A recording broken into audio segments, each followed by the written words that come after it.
বেহাল তিলপাড়া ব্যারেজ, প্রশ্নের মুখে উত্তরবঙ্গ দক্ষিণবঙ্গ সংযোগ। উত্তরবঙ্গ দক্ষিণবঙ্গের সড়ক যোগাযোগের অন্যতম প্রধান রাস্তায় অবস্থিত তিলপাড়া ব্যারেজের ভগ্নদশা ক্রমশ উদ্বেগ বাড়াচ্ছে। ডাউন স্ট্রিমের একাংশ সম্পূর্ণ ভেঙে পড়েছে।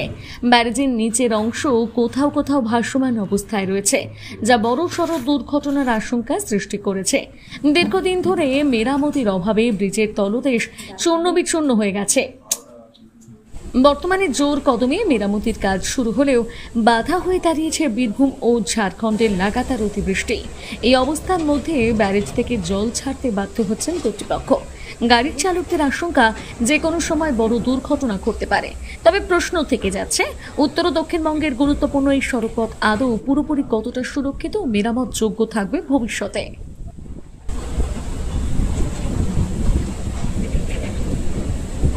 ঝুঁকিপূর্ণ ব্রিজ বলতে ব্রিজ অনেকদিন আগে সংস্কার হওয়ার কথা ছিল। একটু আগে জানতে পারলাম যে 30 কোটি টাকা নাকি ইতিমধ্যেই কাজ হয়েছে।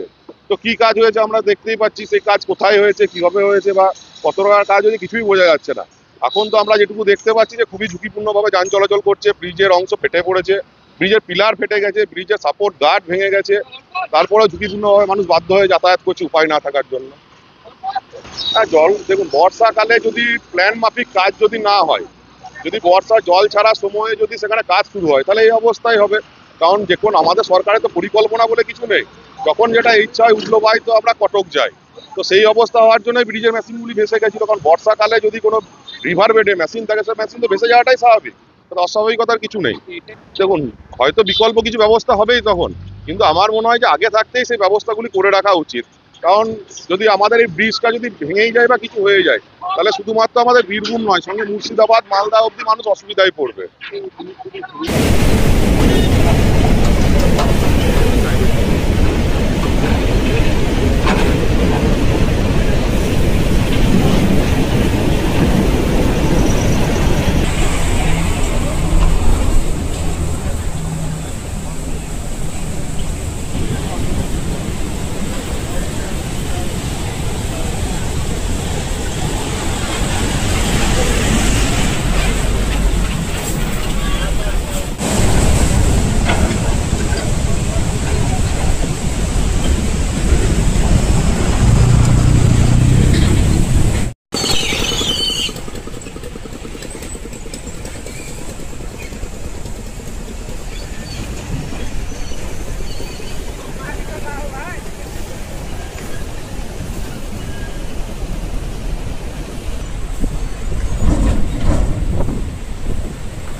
আমরা যাই।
বাস থেকে দেখলাম অবস্থা ভালো নয়, রিপেয়ারিং নেওয়ার করা চলছে, চেষ্টা করছি আমরা, মাটিটা দেখি তারপরে হবে।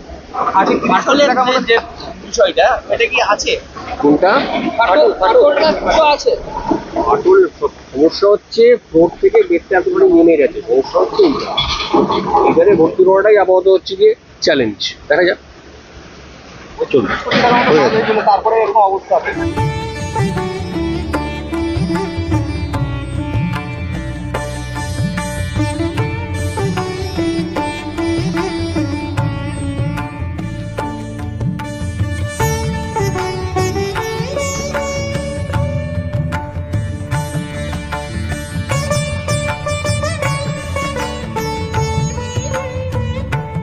গ্র্যান্ড ওপেনিং শুভ উদ্বোধন 14ই আগস্ট 2025 বৃহস্পতিবার সকাল 10:30টায় ভরত জুয়েলার্স সকলকে জানায় সাদর আমন্ত্রণ।